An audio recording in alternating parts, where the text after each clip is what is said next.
Wara pranjiting turung westi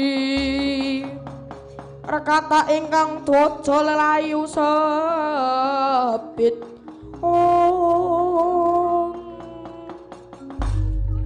wah lagi wae aku ngambah suku ning Gunung Swelogiri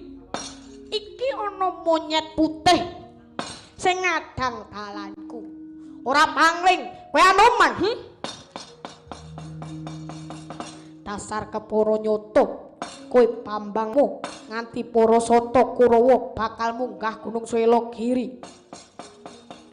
apa sing dadi kekarepanmu kowe apa duwe wewenang dadak takon sedyaku apa rumangsa papan iki tinggalane kakek moyangmu ngono apa kowe ra kolak pawarta adol pangrungu lamun to sak pucuking Gunung Swelogiri wis diwangun pertapan kang aran Kutha Runggu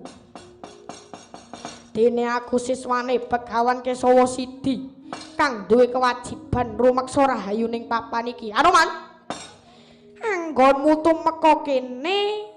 mung bakal pariwisata nglipur diri seneng-seneng ana pucuking Gunung Swelogiri mula kowe minggat to non lah ra apa to aku wis hafal watake Kurawa saben ketok mesti mung ngarep ngumbar dosa Swatama iki papan kang suci iki papan panembah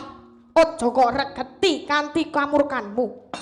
mula yen kowe pengen slamet Kurawa kaejaan mulih wah keparat